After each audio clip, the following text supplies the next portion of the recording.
The peak efficiency of knowledge and strategies to make conflict altogether unnecessary. To overcome other armies without fighting is the best of skills. Sun Tzu, The Art of War. Conflict is like a dance of energies between two or more people with differences in needs, in values, in motivations, and interests. And sometimes through our differences we can complement each other. And other times we will conflict when we feel our values and needs and motivations are incompatible. Conflict is not a problem in itself. It is what we do with it that counts. Now, over the past few months, the world has gone from a global pandemic, from the threat of a virus that caused everyone, to be locked down. Economies were locked down, businesses were locked down. Literally, people were not allowed, to move, and our liberties were threatened. We saw a situation where entire cities looked like ghost towns and all of that.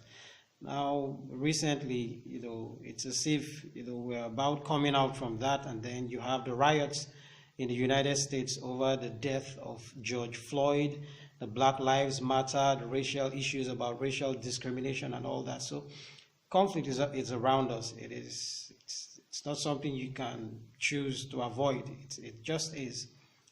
But conflict, like I said earlier on, is not the problem. It is what we do with it that counts. And conflict can also be seen as opportunity to transform relationships, to understand the underlying concerns, the needs, and interests, and motivations of the parties that are involved. Conflict is like a feedback. Okay, so when people, hear or they see conflict, many times we want to attack the person, but we do not really take time to find out what the problem is about. So in our courses, in our teachings, in our trainings, we emphasize and we talk about attack the problem and not the person. Now, how do you attack the problem? Underneath every manifested behavior, every kind of behavior that creates or causes conflict is an underlying need, is a fear, is a concern, a perception, a belief system, a motivation, that causes the person to behave or act in a certain way. Now, sometimes through our differences, we can complement each other, so being different is not the issue. We can complement each other from our differences. And other times we will conflict when we feel our differences and our interests or motivations are incompatible. And this is where people tend to have conflict, the fights, and all of the arguments. But like I said earlier on, the conflict can also be as opportunity, to transform relationships, to understand what is not working correctly in the system, and then to move those systems up and make progress. Now, let me just digress a little bit and then talk about what's happening in the United States, the Black Lives Matter and the issues about race, racial discrimination, and all of that. Now, discrimination or bias or human bias is not something that is not unique. It is not the United States or the whites did not invent it. Even whites discriminate against whites. Blacks discriminate against blacks. Okay, so it's just that people tend to have a certain kind of way they behave, or the way they treat someone else who they view or kind of perceive that this person is not part of your family, is not part of your club, it is not part of their group or association, or does not belong. So many times the inability to see another human being or see another person, that probably does not hold the same values or belief system, or basically doesn't look like you. That's when it comes to the color of the person's skin.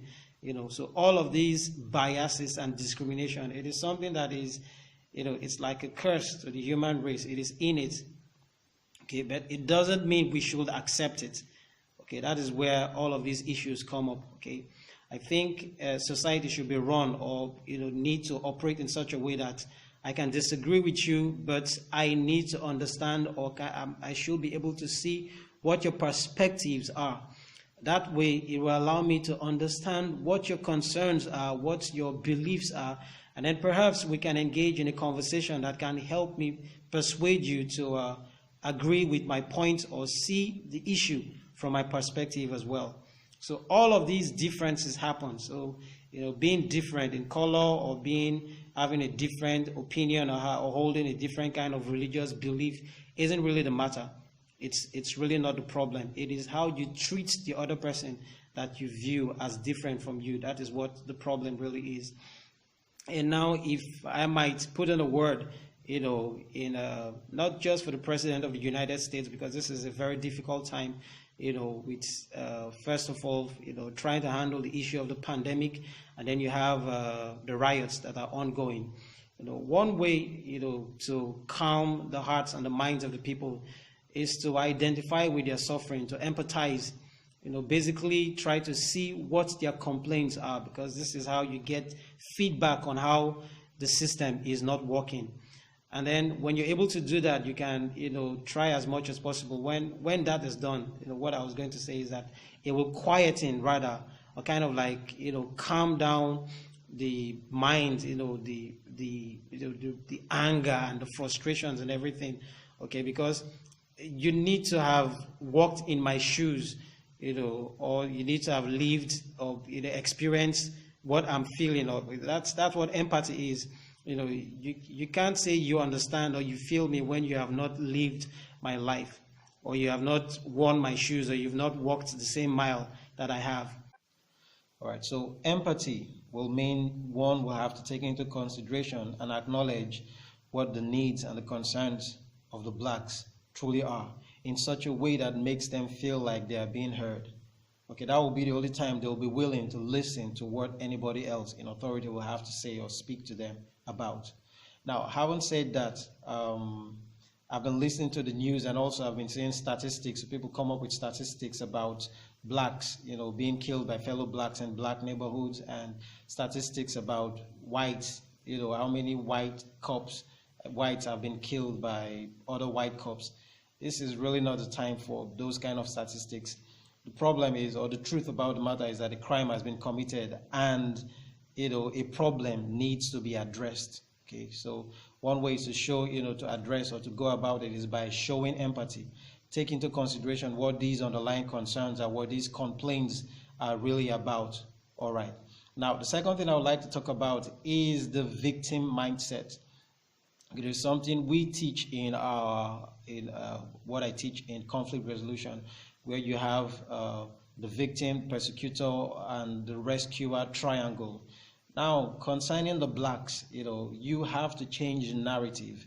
Okay, it's for too long, the focus, has always been about, how bad your situation is, or how terrible, what your struggle is, the black struggle, the black lives struggle, and all of that. You have got to change this narrative.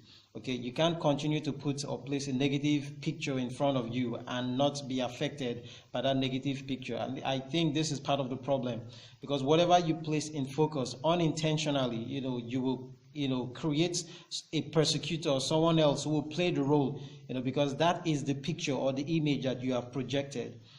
Eleanor Roosevelt, I believe, that's former First Lady of the United States, was the one who said that nobody can make you feel inferior without your consent. Now, the mindset of the victim is always complaining, it is the system's fault. It was my parents' fault. I did not get a good education. It was my brother's fault. I came from a poor background. It is this person's fault. The victim never takes responsibility or ownership of the situation. So they never do anything to change the situation or whatever plight they find themselves in. There is always someone to blame, a system to blame, so you have to break out of that triangle. Okay, and anybody who has that kind of mindset unintentionally, like what I said, you project the image for someone else to see you as a victim, and then there's someone else who's going to play the role of a persecutor. Okay, and then you have a set of people who come around or try to rescue you. So you find that the people are they are trapped in what I call the victim, persecutor, and rescuer mindset. So change your narrative. You have to stop calling yourself names like nigger, like bitch. You have to start, there are certain roles in your movies that you should not play. Okay, your history did not begin from slavery. Okay, you have to take up some self-worth. Okay, all right, so that is what needs to happen. It needs to start from the mind, first of all. You have to take up some worth, and then you project that worth. You have to project your value. Okay, and then that is the only way the transformation is going to begin, from the mind, and then it affects the outside also. All right, so you need to break out or break away from that victim mindset. Okay, so you can come out from the victim, persecutor, and the rescuer triangle. And then the next thing I would like to address is the system. Okay, the system needs fixing. The U.S. is a big country, the United States, where you have a lot of people from different races and all of that. It's like over here in Nigeria here in Africa. Nigeria is the most populous country, black African country, where with over 500 ethnic nationalities and languages spoken. Linguistic diversity comprises the Afro-Asiatic, the Nilo-Saharan, and the Niger-Congo. So Nigeria is like a microcosm of the continent of Africa. So we've got our own issues as well. We have the issues of marginalization, ethnicity. The focus has always been on what separates us, what divides us, rather than what, our common ground and our strengths. And the consequence or the result of that is that we've continued to have mediocre leadership. We have issues about cattle colony, issues about there's insurgency and corruption, in high level of government. You do not want that in a system. A system needs to be built or set up in such a way that there is fairness, or the system can provide for what everybody stands for. If a certain set of people or a certain group of people are treated fairly, and then if another set of people come and then the system cannot afford them or give them that fair chance to be treated fairly, ultimately people will no longer have faith in that system, and that system will, consequently, it will be broken down, it will break down. The people will look for alternative ways in which they can meet their own needs. Okay, so corruption, is entrenched, or corruption begins to happen in such a system, because the system which is built to serve the people is no longer serving the people, and then people will look for alternative ways to make ends meet, or to get what they want. So the system needs to be fixed. All right, so that is something that the government will have to look into, and take these riots, these outcries as feedback to look at what issues or stuff that the government, the parliamentary needs to sit. They should go ahead and sit, and then come up with creative options. Invite these blacks, find out what else, what are the areas that they have been marginalized, where there is no fairness in the system. I've seen pictures, I've seen videos, a lot of people are also, coming up, and they are talking about what is working and what needs to be fixed and what is not working. So all of these issues, all of these things need to be looked into rather, so that the people can have faith in a system that provides for them. All right, so my name is William Ogisi, and Conflict Resolution Works. Thank you for listening to this broadcast. God bless.